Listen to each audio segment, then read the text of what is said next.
présenter l'étudiante inscrite au doctorat avec docteur Alaaly comme Monardo et docteur Halimi Khaled comme co-directeur de thèse. Donc, Ali c'est directeur de thèse, Khaled c'est co-directeur. Et je souhaite bienvenue à tous les invités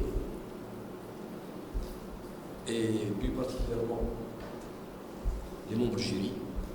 Donc commençons par notre cher professeur Seydi Hassena de l'université d'Al-Naba, spécialiste dans ce domaine. Et les experts qui ont expertisé votre travail et vous ont autorisé à le présenter publiquement. Donc il s'agit du professeur Farouk Brahim, Université de Galma, et le professeur Zédine, Université de Galma. Et c'est lui qui est en train de faire ses présentations, c'est le président qui va mener cette séance, qui va diriger cette séance. Donc, le doctorat, cette étude Deploying Artificial Intelligence Technique for Supporting Decision in the Business Process. Traduction en français, peut-être, il y a des gens qui maîtrisent mal l'anglais. Donc, utilisation des techniques de l'IA pour assister à la prise de décision dans le domaine des processus métiers. Donc, vous avez 40 minutes, normalement il y a 45 minutes, c'est 45 minutes. Vous avez 45 minutes, donc, la soutenance, le temps de la soutenance, que ce soit la présentation de votre travail de recherche, accompagné des questions-réponses. Donc, je vous en prie, mademoiselle, avec mes excuses, je n'ai pas fait de présentation de la candidate.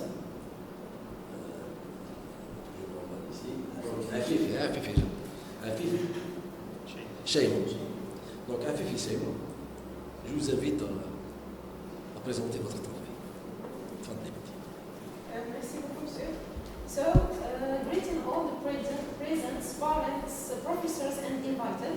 Today we are going to present the project entitled Deploying Artificial Intelligence Techniques for Supporting Decisions in the Business Process Area. So, the plan of our presentation will be the following. We will start by a brief introduction, followed by the background and literature review, then the problematic and the research questions that will be solved in the contributions.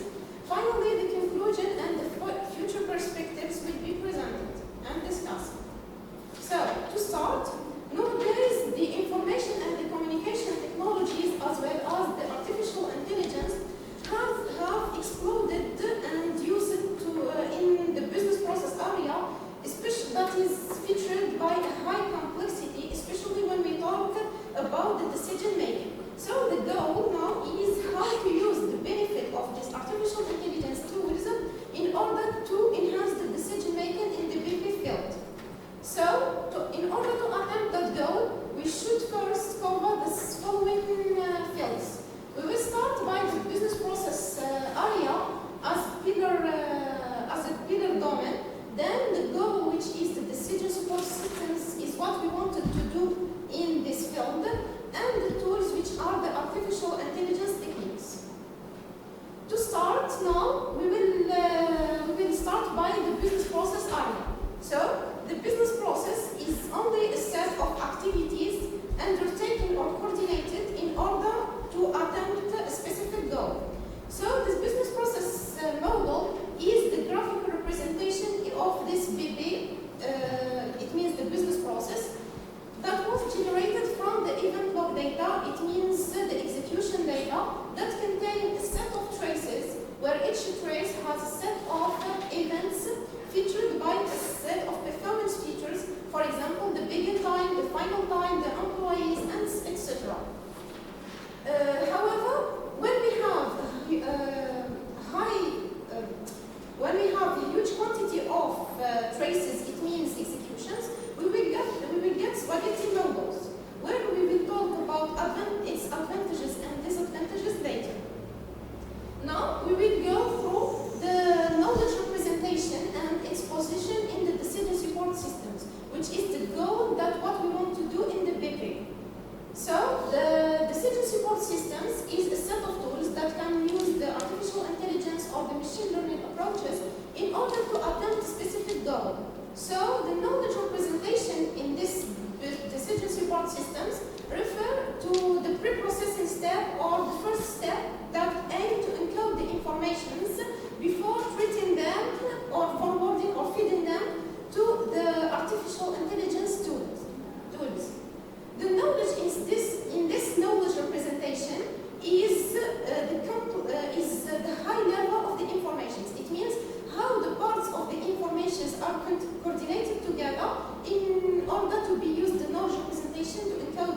machine learning, it's the first time which is different from the traditional programming by generating the program, it means the code, it means the model, starting from the set of inputs and outputs instead of writing the code to generate the outputs. We have now the artificial neural networks, which is the advancement of machine learning approaches that mimic the human brain, where it encodes the informations in nodes through a set of layers, where the calculation of the loss, it means the error between the between the predicted output and the target output, and doing the backpropagation, we will learn this artificial neural network model. The deep learning models is the same, only but it's the advancement of artificial neural networks, where it is the advancement of it, where it aims to extract automatically the features through a more deeper layers. These deep learning models, we can categorize them or classify them into two parts. We have the discriminative deep learning models and the generative deep learning models. In the discriminative deep learning models, we have a lot, but we will explain only the used ones in our first contribution. We have first the graph neural networks, which is based on the graph, where the aggregation of features and informations between the neighbors can do the decision, for example, detecting the anomalies, prediction, and etc. In the capsule neural networks, it's the advancement of convolution neural networks, where it aims to taking care about the relationship between the features. So here we can say that the convolution neural networks is embedded in the capsule neural networks. In the capsule, it means the capsule neural networks. How to do that? We can see the capsule neural networks as a set of complex nodes. Each complex node named the capsule. Each capsule or complex node is a set of nodes in the traditional neural networks, where the routine mechanism aims to transform the local features into the global features. Now we will go through the generative deep learning large language models, especially we will talk about the transformers and the attention mechanism, where as the relationship between the features in the capsule neural network is important, the general meaning of the sentence and the global understanding of the relationship between the words is also important. That's why the transformer as generative model aims to encode the position and the word itself through an encoder-decoder architecture. Now, based on all this background, we have a research question, a more deeper research question, which is how this advancement and technologies of AI methodologies can be combined to enhance the decision making in the business process domain. In order to answer this question, we analyze it first, the business process mining field, then we go through the decision support systems as separated from the BP, then we saw the relationship between them, where we got the following conclusions. First, the knowledge graphs is the most important knowledge structural representation, you can say, in order to find the relationship between and doing the decisions, where it's a lack in the BP field. No one uses them.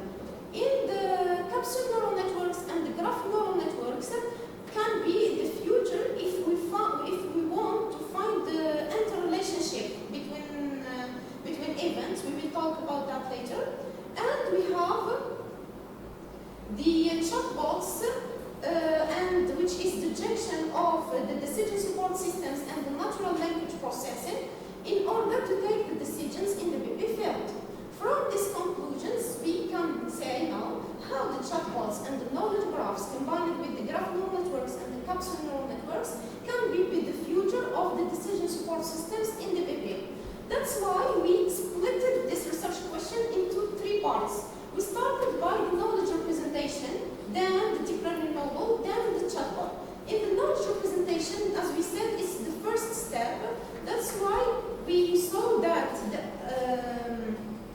the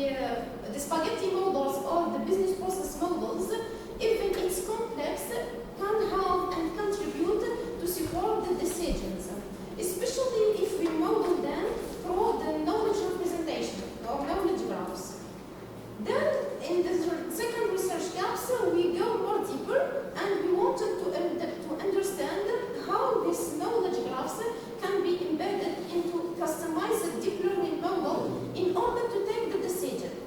And finally, the third research caps, we saw that how the generative AI, especially the chatbots, can take decisions in the BP field, starting from textual data. Those three contributions was split into two parts. We have into two contributions. The first contribution, which is the graph capsule neural network, which is a new architecture that aims to embed the knowledge business process graph in its layers in order to take the decision. And the second one, which is the chatbot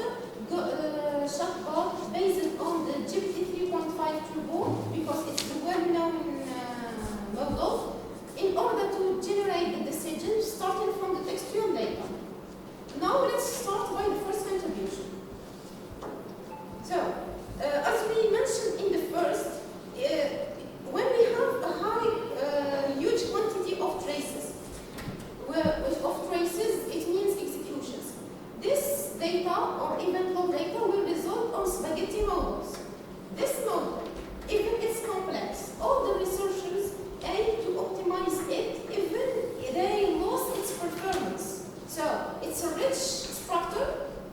All the researchers aim to minimize in order by losing semantic performance, where no one will use this structure as a pillar in order to take the decision, because all of them generate the decision support system starting from the event load data.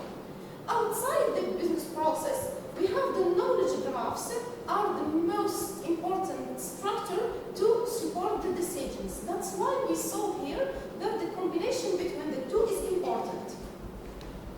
By generating the business process knowledge graph as a human brain, even it's complex, we can't take the decisions very well. That's why we want to generate the business process knowledge graph from the event load data for decision support system.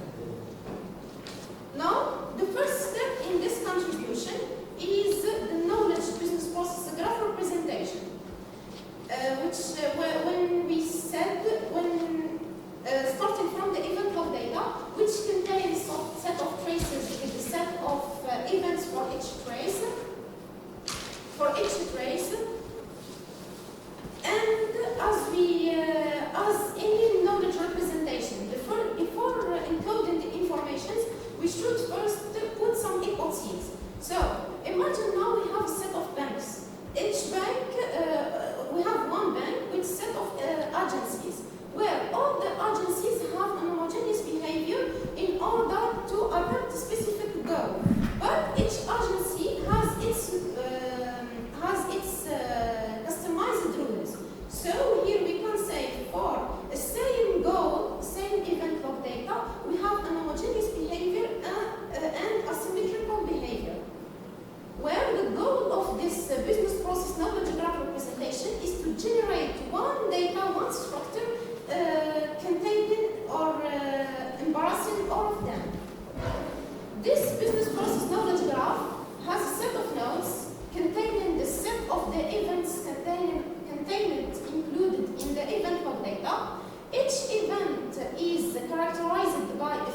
event, starting from the capsule, primary capsule module.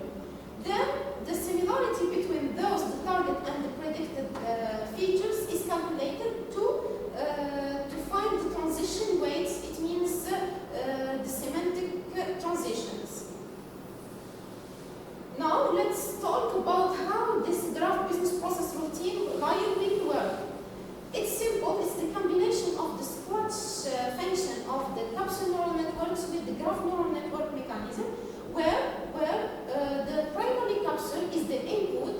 The feature propagation of each event through the traces multiplied with its weight, which is random in the first, is calculated to find this predicted feature.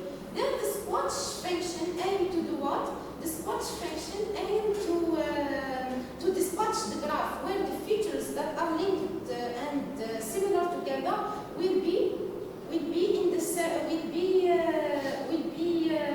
have similar feature vectors. The experimental results of this architecture, we used the PP19 dataset that was simulated on 4 simples through different event sizes. Then the graph capsule neural network we trained through these five simples to get 5 simples of the knowledge graph business process. The evaluation process of this proposed contribution, we will start first by evaluating the efficiency of the graph capsule neural networks by evaluating its training first, then the ablation analysis by seeing the impact of each part alone and the impact of the combination, and finally we will compare it with similar findings. But evaluating the graph capsule neural network alone, it's not enough, because we should know the scalability of the resulted knowledge graph on real application domains. That's why we took as example the optimization and the prediction. Here, the results of the training of the five simples, where we got 97% as an accuracy, is the average of the 4 simples, and 99% in the complete data set, which all the results are satisfied. And here we can see that the progressive learning has an impact on the general results of the graph capsule neural networks. Now, if you talk about the training process, we will see that it's not start from zero, because the knowledge graph is embedded as a pre-structure in the graph capsule neural networks. That's why it's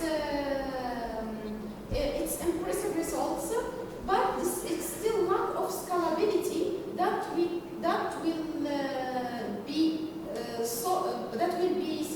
analyzed in the ablation analysis. In the ablation analysis is simple. We separated the parts of the graph capsule neural networks, where we trained the graph neural networks alone on the knowledge graph, and we see its result. Then we trained the capsule net, the first capsule net architecture on the dynamic routine alone, without our customized dynamic routine. And we have the graph capsule neural network, the whole architecture learned on the raw event log data, not the knowledge graphs. And here, of course, we see the superiority of the graph capsule neural networks compared with the others, especially is the first architecture that was done in the field. Now, without going in more details about the comparison or with the similar findings, it also have great superiority comparing with similar findings in the field. All this evaluation has no sense if the graph neural network, the resulted knowledge graphs cannot be applied in real application domains.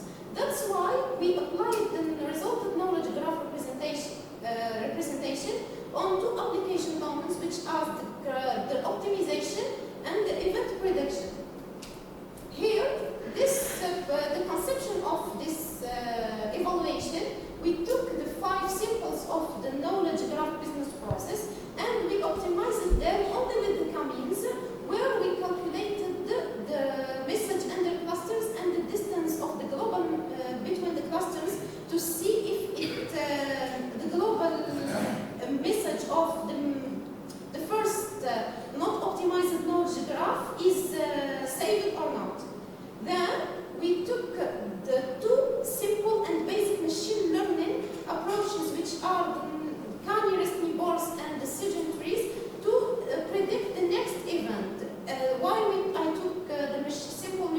learning approaches to see if this architecture has power more than the machine learning approach.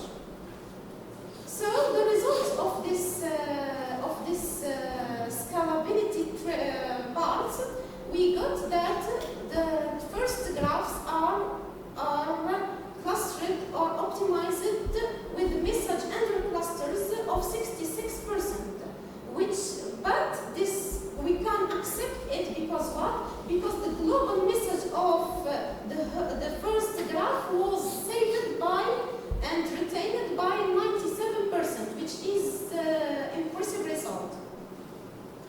And about the event prediction, we saw that even using the simple machine learning approaches on this different knowledge graph representations, we got a really impressive results, more than 99% in average, of course, between all of them.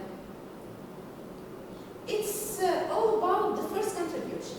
As we saw that the knowledge graph is too important in the decision making, we go now through the second contribution, where we want to do the first step to create a chatbot that aim to take a decision and assist the decisions of the businesses through the GPT 3.5 Turbo model.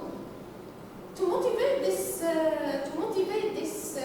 contributions, we can see now, starting from 2022, the generative AI was exploded, especially on the other side. The evolution of the dynamicity of this business process is still evaluated and be more complex, and the deployment of the NLP and the chatbots in the decision support system context is still exploded also.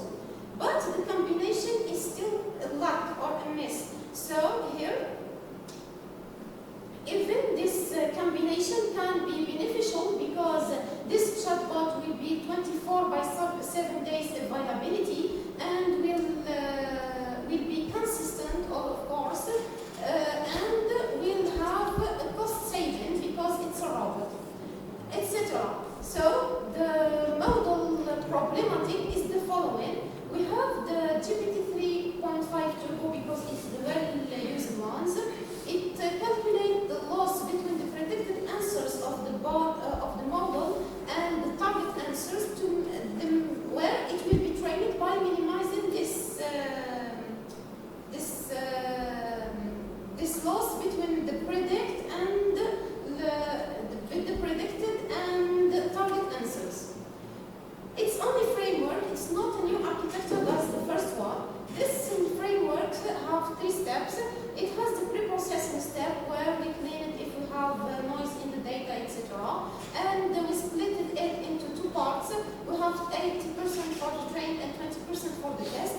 The trained side will be used to fine-tune the GPT 3.5 Turbo, where the test will be used for the evaluation.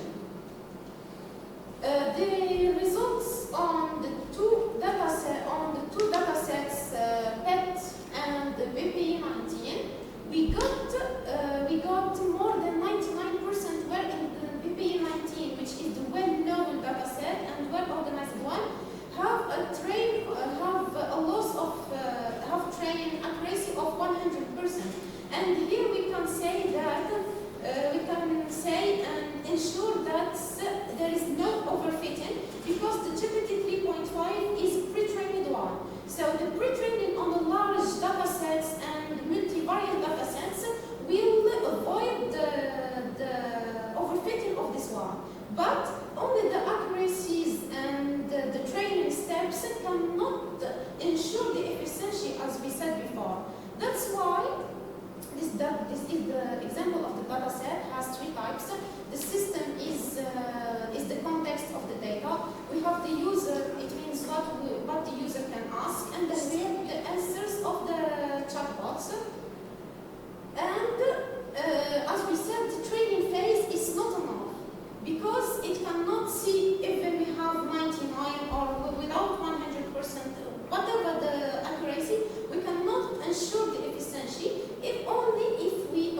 our model, where, as we see here, the answers of the ChatGPT are too large, and they said at the end, I have no idea about what you asked. But our answers, it's more specific in the domain. Where here this graph can evaluate that, we see that the huge difference between the efficiency of our BP DSS3 and the ChatGPT answers. To deploy it, we can summarize that into 3 parts. We start by seeing the needs of the customer and the business and the user. Then we prepare the data for the fine-tuning and the evaluation step. Then we go through the implementation and always we update the data in order to make the business up to date. To conclude, here we can see, of course, that the artificial intelligence can be used in order to enhance the decisions with the new technologies, where we developed the graph capsule neural network, which is a new architecture encapsulated by the knowledge graphs, and we have the chatbot, which is a framework that uses only the GPT 3.5, which is the well-known and well-known one, through the large language models and the textual data. As future perspectives, we have a lot, but we will mention only some. The first, we wanted to go in depth on the evaluation process of the data by applying them in real-time or real-life applications. And we have now we wanted to update the graph capsule neural networks by, for example, adding the reinforcement learning to give a reward to the resulted knowledge graph before the reward to resulted knowledge graph, even before the evaluation step.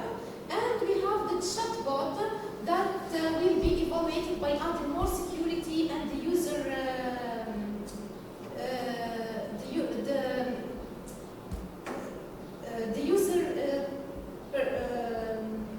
persistency, means what the user, if the user liked the answers or not. And at the end, which is the most important future perspective, is to embed this graph capsule neural network inside the chatbot, where the chatbot, instead of getting answers and giving answers through the GPT 3.5, it will give us answers from our graph capsule neural network model. So, merci, mademoiselle Afif, pour cette présentation.